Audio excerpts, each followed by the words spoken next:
नमस्कार ओडिशावासी शुभ सकाळ आज हूँ 5 सेप्टेम्बर गुरुवार आज रही देश विदेश गुरुत्वपूर्ण खबर सुभद्रा योजना ठू आरंभ कर पीएम किसान योजना ता सहित नुआ खाई सरकार बड़ घोषणा एमती अनेक खबर रही तेणु आपण जिलार खबर देखापी आप जिलार नाम लिखि दिंतु चलतु खबर उपर नजर पकाइबा। नंबर 1 सुभद्रा कॉल सेंटर शुभारंभ कर उपमुख्यमंत्री टोल फ्री नंबर कॉल कर जणाई पारे आपणकर समस्या तेबे सुभद्रा कॉल सेंटर एवं मध्य शुभारंभ होईची एई शुभारंभ करिसेंती उपमुख्यमंत्री प्रभाती परिडा जहा फल संदेह दूर करि परिबे लोक आउ 14678 हैला टोल फ्री नंबर एई नंबर को कॉल करी आपण मानकर सब समस्या जणाई परिबे। तेबे एही अवसर रे उपमुख्यमंत्री कहिचन जे सेप्टेम्बर 17 पर मिलिव सुभद्रा टंका फर्म दाखल कौन शेष तारीख नहीं राज्य सरकार अंगनवाड़ी कर्मी जरिया आवेदनकारी पाखे उपलब्ध कराई सुभद्रा फर्म जदि आपणकर जनसेवा केन्द्र फर्म नहीं आपण पीडीएफ फर्माट प्रिंट बाहरी करेंगे से फर्म नहीं पूरण कर जनसेवा केन्द्र में दाखल करेंगे एपाई साथी केवल आधार कार्ड आने पड़ो मोबाइल नंबर आंगुठी छाप मुह कि आखि डोला चारोटी विकल्प हो पार आधार कार्ड ऑथेंटिकेशन जहाँफल आप आधार कार्ड अपडेट हो पार आउे आपण फर्म दाखल सक्सेस हो पारे बोली कहते आउ जदि किसी प्रोब्लेम हुए आप से नंबर कॉल करके सब किसी समस्या जानीपारे।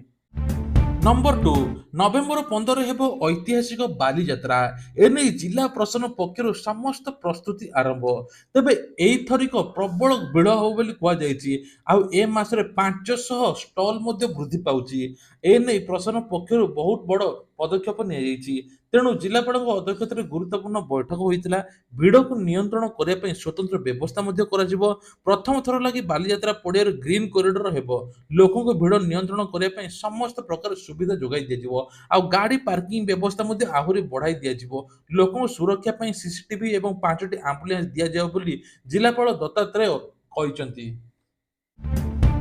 नंबर 3 नुआखाई पाई छुट्टी घोषणा कले मुख्यमंत्री सोमवार छुट्टी रहिबो स्कूल तेबे नुआखाई उपलक्षे घोषणा कले राज्य सरकार छुट्टी सेप्टेम्बर 9 तारिख छुट्टी घोषणा कले मुख्यमंत्री मोहन चरण माझी सेप्टेम्बर 8 तारिख नुआखाई पड़ुछि एने सब सरकारी कार्यालय मध्ये बंद रहिबो रविवार दिन छुट्टी दिन रे नुआखाई पड़ुथिबार हेतु सोमवार दिन छुट्टी रहिबो आउ माजिस्टेरियल कोर्ट मध्ये समस्त कार्यानुष्ठान मध्ये बंद रहिबो एने सूचना जारी करछन्ती सरकार सरकारी बेसरकारी अनुदान प्राप्त अनुष्ठान गुडी बंद रहिबो एवं लोक संपर्क विभाग पक्षरु एने सूचना दिया जायछि।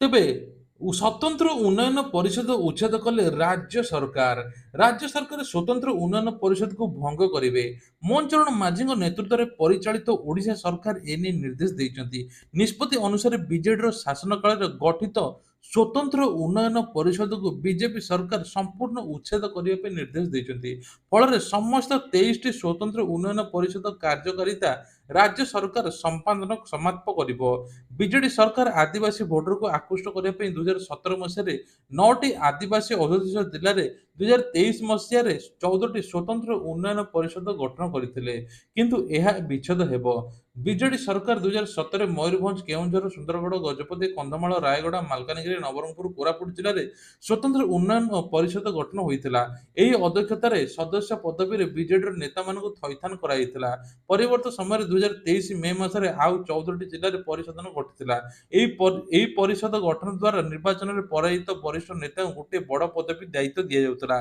तेणु एबे से सब उच्छेद होइछि बोली कुआ जाइछि आ मुख्यमंत्री मोहन चरण माझी एने मध्य बड़ घोषणा करिसंति सेप्टेम्बर सुधा योग्य हिताधिकारी को नुआ राशन कार्ड दिया बोली मंत्री कहते तेबे नुआ राशन कार्ड मिलियो बोली कृष्णचंद्र पात्र सूचना देइछन्ति से कहते एबे ई केवाईसी जांच चली आ नुआ राशन कार्ड पई इतिमध्यरु 9 लाख रु अधिक लोक आवेदन कर सारलेनी एबे भी एथिलागि आवेदन जारी रहिछि तेणु आपण आवेदन करंतु आ ई केवाईसी हेला परे अयोग्य को बाहर करा जिवो आ नुआ राशन कार्ड हिताधिकारी को राशन कार्ड मिलियो बोली कहा जाउछि। ସବୁଠାରୁ ବଡ଼ ଖବର ଜବରଦଖଲକାରୀଙ୍କ କବ୍ଜାରେ ସହରାଞ୍ଚଳର ମୂଲ୍ୟବାନ ଜମି। ତେବେ ଜମିର ମୂଲ୍ୟ ଅମୂଲ୍ୟ, ଏଥିପାଇଁ ସରକାରୀ ଜମି ଉପରେ ଜବରଦଖଲକାରୀ ନଜର ରହିଛି। ରାଜଧାନୀରେ ଅନେକ ସ୍ଥାନରେ ସରକାରୀ ଜମିକୁ ଲୋକେ ଜବରଦଖଲ କରିଛନ୍ତି। ମୂଲ୍ୟବାନ ଜମି ଉପରେ ଘର ନିର୍ମାଣ କରାଯାଇଥିବା ବେଳେ ଆଉ କିଛି ସ୍ଥାନରେ ଜବରଦଖଲକାରୀ ପାଚେରୀ ବୁଲାଇ ଦେଇଛନ୍ତି। ଜବରଦଖଲକାରୀ ମୂଲ୍ୟବାନ ଜମିକୁ ଅକ୍ତିଆରରେ ନେଇଯାଇଛନ୍ତି। ସହରାଞ୍ଚଳରେ କୋଟି କୋଟି ଟଙ୍କାର ମୂଲ୍ୟବାନ ଜମି ଜବରଦଖଲକାରୀଙ୍କ କବ୍ଜାରେ ରହିଛି। ଭୁବନେଶ୍ୱର ପ୍ରାୟ 30 ଏକର ଜମି ଜବରଦଖଲକାରୀ କବ୍ଜାରେ ରହିଛି ବୋଲି ବିଧାନସଭାରେ ଲିଖିତ ଭାବେ ଉତ୍ତର ଦେଇଛନ୍ତି ଗୃହ ନିର୍ମାଣ ନଗର ଉନ୍ନୟନ ମନ୍ତ୍ରୀ କୃଷ୍ଣଚନ୍ଦ୍ର ମହାପାତ୍ର। କିନ୍ତୁ ବାସ୍ତବରେ ଏହା ଅଧିକ ହୋଇପାରେ ବୋଲି କୁହାଯାଉଛି। ତେବେ ଏହାର ଥଇଥାନ ବ୍ୟବସ୍ଥା କରାଯିବ ଏବଂ ଜବରଦଖଲକାରୀକୁ ବାହାର କରାଯିବ ବୋଲି କୁହାଯାଉଛି। ସବୁଠାରୁ ବଡ଼ ଖବର ବନ୍ୟା ବନ୍ଦ ନ ହେବାରୁ 30 ଅଧିକାରୀଙ୍କୁ ମୃତ୍ୟୁଦଣ୍ଡ ଦିଆଯାଇଛି। ତେବେ ଉତ୍ତର କୋରିଆର ଏକଛତ୍ରବାଦୀ ଶାସକ କିମ୍ ଜୋଙ୍ଗ ଉନ୍ 30 ଜଣଙ୍କୁ ଉଚ୍ଚ ପଦାଧିକାରୀଙ୍କୁ ମୃତ୍ୟୁଦଣ୍ଡ ଦେଇଛନ୍ତି। ଏହାର ମୁଖ୍ୟ କାରଣ ହେଉଛି ସେମାନେ ବିନାଶକାରୀ ବନ୍ୟାକୁ ରୋକିବାରେ ବିଫଳ ହୋଇଥିଲେ। ଦକ୍ଷିଣ କୋରିଆ ନ୍ୟୁଜ୍ ଏଜେନ୍ସି ଚୋସୁନ୍ ଟିଭି ଅନୁଯାୟୀ ଉତ୍ତର କୋରିଆର ଅଧିକାରୀମାନେ କହିଛନ୍ତି ଯେ ଯେଉଁ ପଦାଧିକାରୀ ଉପସ୍ଥିତିରେ ବନ୍ୟାର ଲୋକମାନେ ପ୍ରାଣ ହରାଉଛନ୍ତି ସେମାନଙ୍କୁ କଠୋର ଦଣ୍ଡ ଦିଆଯିବା ଦରକାର। ଉତ୍ତର କୋରିଆର ଚାଙ୍ଗାଙ୍ଗ ପ୍ରଦେଶରେ ଭୟଙ୍କର ବନ୍ୟା ଯୋଗୁଁ 4,000 ଲୋକଙ୍କର ମଧ୍ୟ ମୃତ୍ୟୁ ହୋଇଛି।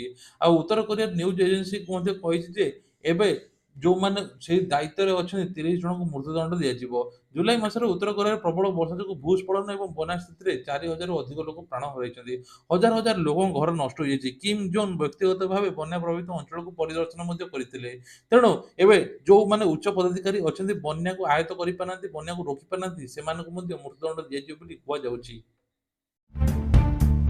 ନାଁ ପରିବର୍ତ୍ତନ ପାଇଁ ରାଜନୀତି ରେଭେନ୍ସା ମଶାଲ ଶୋଭାଯାତ୍ରା ବେଳେ ଦୁଇ ଗୋଷ୍ଠୀ ଏବେ ମୁହାଁମୁହିଁ। ରେଭେନ୍ସା କଲେଜ ନାଁ ପରିବର୍ତ୍ତନକୁ ନେଇ ଏବେ ରାଜନୀତି ସରଗରମ ଚାଲିଛି। ସାୟତ ଶାସନ ଦିବସରେ କଟକ ଗସ୍ତରେ ରେଭେନ୍ସା ବିଦ୍ୟାଳୟ ନାମ ପରିବର୍ତ୍ତନକୁ ନେଇ କେନ୍ଦ୍ରମନ୍ତ୍ରୀ ଧର୍ମେନ୍ଦ୍ର ପ୍ରଧାନଙ୍କ ଉକ୍ତି ପରେ ଆରମ୍ଭ ହୋଇଛି ରାଜନୀତି। ବିଭିନ୍ନ ସଂଗଠନ ନାଁ ପରିବର୍ତ୍ତନକୁ ନେଇ ବିରୋଧ କରୁଥିବା ବେଳେ ବିକ୍ଷୋଭ ମଧ୍ୟ ଦେଖିବାକୁ ମିଳିଛି। ଖୋଦ୍ ରେଭେନ୍ସା ବିଶ୍ୱବିଦ୍ୟାଳୟ ପରିସରରେ ଆରମ୍ଭ ହୋଇଛି ବିରୋଧ। ବିଭିନ୍ନ ଛାତ୍ର ସଂଘ ପକ୍ଷରୁ ବିରୋଧ କରାଯାଇଛି। ସେହିଭଳି ବିଶ୍ୱବିଦ୍ୟାଳୟରେ ପାଠ ପଢୁଥିବା ପୁରାତନ ଛାତ୍ରଛାତ୍ରୀ ସେମାନଙ୍କ ଛାତ୍ର ନେତାମାନେ ଏବେ ତୀବ୍ର ବିରୋଧ କରିଛନ୍ତି। ଏହାରି ମଧ୍ୟରେ ବୁଧବାର ଦିନ ରେଭେନ୍ସା ମାର୍ଶାଲ ଶୋଭାଯାତ୍ରା ଗଣ୍ଡଗୋଳ ହୋଇଛି। ରେଭେନ୍ସା ନାମ ପରିବର୍ତ୍ତନ ବିତର୍କକୁ ନେଇ ମାର୍ଶାଲ ରାଲି ହେଇଛି ଗଣ୍ଡଗୋଳ। ତେଣୁ ଏନେଇ ଛାତ୍ର ସଂଗଠନ ମଧ୍ୟ ଗଣ୍ଡଗୋଳ ହୋଇଛି। ତେବେ ପୋଲିସ କଲେଜରେ ପହଞ୍ଚି ସ୍ଥିତି ନିୟନ୍ତ୍ରଣ କରିବାର ଚେଷ୍ଟା କରିଛି। ତା ଫଳରେ ଏବେ ନିୟନ୍ତ୍ରଣ ମଧ୍ୟ ହୋଇଛି।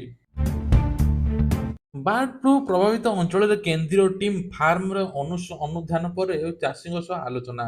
ତେବେ ସବୁଠାରୁ ବଡ଼ କଥା ହେଉଛି ବାର୍ଡ ଫ୍ଲୁ ଏବେ ଚାରିଆଡ଼େ ବ୍ୟାପିଛି।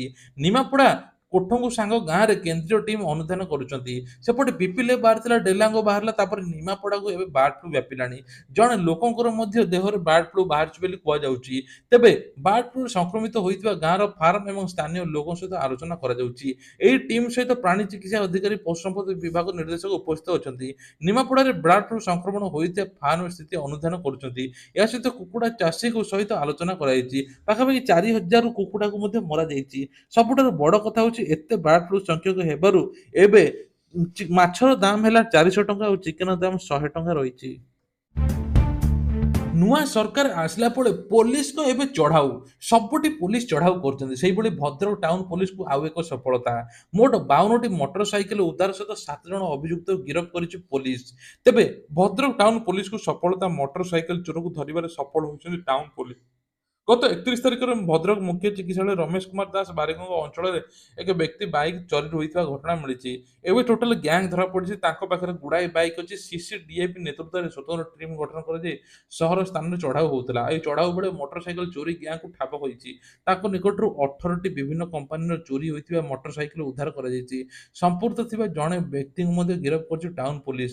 ଚୋରି ଗ୍ୟାଙ୍ଗରେ କେଉଁମାନେ ସାମିଲ ଅଛନ୍ତି ତାହା ଉପରେ ତଦନ୍ତ ଚଳାଇଛି ଟାଉନ ପୋଲିସ। ଏକ ମାସ ଭିତରେ 52ଟି ମୋଟର ସାଇକେଲ ଉଦ୍ଧାର କରିବା ସହିତ 7 ଜଣଙ୍କୁ ଗିରଫ କରିଛି ପୋଲିସ। ଏନେଇ ଟାଉନ ଥାନା ପକ୍ଷରୁ ସାମ୍ବାଦିକ ସମ୍ମିଳନୀରେ ସୂଚନା ଦେଇଛନ୍ତି ଭଦ୍ରକ ସିଟି ଅଂଶୁମାନ ଦ୍ୱିବେଦୀ। ସବୁଠାରୁ ବଡ଼ ଖବର ମୁଖ୍ୟମନ୍ତ୍ରୀଙ୍କ ବଡ଼ ଝଟକା, ଘାରିଛି ଦିଲ୍ଲୀର ଭୟ। ଯୋଗୀ ଅଖିଳଙ୍କ ଜବାବ। ତେବେ ଉତ୍ତରପ୍ରଦେଶର ମୁଖ୍ୟମନ୍ତ୍ରୀ ଯୋଗୀ ଆଦିତ୍ୟନାଥ ଆଉ ଏସ୍ପି ଜାତୀୟ ସଭାପତି ଅଖିଳେଶ ଯାଦବଙ୍କ ମଧ୍ୟରେ ବୁଲଡୋଜର ପ୍ରସଙ୍ଗକୁ ନେଇ ବାକ୍ଯୁଦ୍ଧ ଚାଲିଛି। ବର୍ତ୍ତମାନ ମୁଖ୍ୟମନ୍ତ୍ରୀ ଯୋଗୀଙ୍କ ବକ୍ତବ୍ୟକୁ ନେଇ ଅଖିଳେଶ ଯାଦବ ପୁଣି ଥରେ କଟାକ୍ଷ କରିଛନ୍ତି। ବୁଲଡୋଜରର ଷ୍ଟିଅରିଂ ଅଛି, ମସ୍ତିଷ୍କ ନାହିଁ, ଏମିତି କହିଛନ୍ତି। ଅଖିଳେଶ ଯାଦବ ଆହୁରି ମଧ୍ୟ କହିଛନ୍ତି ଯେଉଁ ବୁଲଡୋଜର କଥା କହୁଛନ୍ତି ସେମାନେ କହିବା ଉଚିତ ଯେ ମୁଖ୍ୟମନ୍ତ୍ରୀ ବାସଭବନରେ ନକ୍ସା ସେମାନଙ୍କ ପାଖରେ ଅଛି କି ନା ସେମାନଙ୍କ ସ୍ୱାର୍ଥ ବ୍ୟବହୃତ ହେଉଛି। ସିଏମ୍ ଯୋଗୀ ମନ୍ତବ୍ୟର ଜବାବ ଦେଇ ଅଖିଳେଶଙ୍କୁ ଏଭଳି କହିଛନ୍ତି। ଅଖିଳେଶଙ୍କୁ ଲକ୍ଷ୍ୟ କରି ମୁଖ୍ୟମନ୍ତ୍ରୀ ଯୋଗୀ କହିଛନ୍ତି ଯେଉଁମାନେ ମାଫିଆଙ୍କ ସାମ୍ନାରେ ନାକ ଘଷନ୍ତି ସେମାନେ କିପରି ବୁଲଡୋଜର ଚଳାଇବେ? ଏହା ଅଖିଳେଶ ଯାଦବଙ୍କୁ ଉତ୍ତରରେ ରଖିଛନ୍ତି। ଲୋକମାନେ ଅପମାନିତ କରିବା ସହିତ ସେମାନେ ବୁଲଡୋଜର ଆରମ୍ଭ କରିଥିଲେ। କିନ୍ତୁ ମୁଖ୍ୟମନ୍ତ୍ରୀ ଭଳି ଲୋକମାନେ ମଧ୍ୟ ଅଣସାମ୍ବାଦିକ କାର୍ଯ୍ୟ କରୁଛନ୍ତି। ସରକାର ବୁଲଡୋଜର କାର୍ଯ୍ୟ କ୍ଷମା ମାଗିବେ କି? ଦିଲ୍ଲୀର କେନ୍ଦ୍ର ସରକାର କେତେବେଳେ କାହାର ଷ୍ଟିଅରିଂ ବଦଳାଇବେ ତାହାକୁ ମଧ୍ୟ ଜଣାନାହିଁ ବୋଲି କହିଛନ୍ତି। ତେବେ ଏତେ ବଡ଼ କଥା ଉଠିଯାଇଛି ତାହା ସତ୍ତ୍ୱେ ମଧ୍ୟ କିଛି ଆଉ କହିନାହାନ୍ତି ଜନତାମାନେ। ସବୁଠାରୁ ବଡ଼ ଖବର ବାଂଲାଦେଶରୁ ଭାରତ ବିରୋଧରେ ଷଡ଼ଯନ୍ତ୍ର ରଚୁଛି ଚୀନ। ବାଂଲାଦେଶର ଶେଖ୍ ହସିନା ସରକାରଙ୍କ ପତନ ପରେ ବର୍ତ୍ତମାନ ଚୀନ ଭାରତ ବିରୋଧରେ ଷଡ଼ଯନ୍ତ୍ର କରୁଛି। ବାଂଲାଦେଶର ଚୀନ ଭାରତ ବିରୋଧୀ ସଂଗଠନକୁ ଭେଟିଛି ବୋଲି ଖବର ରହିଛି। ତେବେ ବାଂଲାଦେଶର ନୂତନ ସରକାର ଇସଲାମିକ ଦଳର ଚୀନର ବନ୍ଧୁତା ବୃଦ୍ଧିତା କରୁଛି, ଯାହାଦ୍ୱାରା ଭାରତ ଉପରେ ଖରାପ ନଜର ରହିବ। ସୋମବାର ଦିନ ଚାଇନାର ରାଷ୍ଟ୍ରଦୂତ ୟୋ ୟନ୍ ଢାକାରେ ଜମାତ ଇସଲାମାବାଦୀ ଏବଂ ଇସଲାମୀ ବାଂଲାଦେଶ ପାର୍ଟି କାର୍ଯ୍ୟାଳୟରେ ପହଞ୍ଚି ସେଠାରେ ମଧ୍ୟ ଦଳ ପ୍ରଶଂସା କରିଥିଲେ। ଚୀନ ରାଷ୍ଟ୍ରଦୂତ କହିଛନ୍ତି ଯେ ଜମାତ କହିଛନ୍ତି ଏ ଇସଲାମିକ ସୁସଂଗଠିତ ଦଳ। ଆପଣ କହି ରଖୁଛୁ ଯେ ଜମାତ ଇସଲାମୀ ବାଂଲାଦେଶର ଭାରତ ବିରୋଧ କରୁଛି। ଏହାକୁ ଶେଖ୍ ହସିନା ସରକାର ନିଷିଦ୍ଧ କରିଥିଲେ, କିନ୍ତୁ ମହମ୍ମଦ ୟୁଜାନ ମଧ୍ୟବର୍ତ୍ତୀ କାଳୀନରେ ସରକାର ପ୍ରତିବନ୍ଧ ହଟାଇଥିଲେ। ଶେଖ୍ ହସିନା ସରକାର ସମୟରେ ମଧ୍ୟ ଚୀନ ଭାରତ ବିରୋଧରେ ଷଡ଼ଯନ୍ତ୍ର ରଖିଥିଲେ। ଆଉ ଶେଖ୍ ହସିନା ପାର୍ଟି ଆୱାମୀ ଲିଗ୍ ଚୀନ ମଧ୍ୟ ଗଭୀର ସମ୍ପର୍କ ସ୍ଥାପନ କରିଥିଲା। ତେବେ ଭାରତ ବିରୋଧରେ ଯିଏ ବି କରିବ ସବୁ ଧରା ପଡ଼ିଯିବ ବୋଲି କୁହାଯାଇଛି। ତେବେ ଇଏ ଥିଲା ଆଜିର ଖବର। ଦେଶ ବିଦେଶର ମୁଖ୍ୟ ଖବର ଏମିତି ପାଇବା ପାଇଁ ହେଲେ ସକାଳ 5ଟାରେ ଆମ ଚ୍ୟାନେଲକୁ ସବସ୍କ୍ରାଇବ କରିଦିଅନ୍ତୁ। ଜୟ ଜଗନ୍ନାଥ।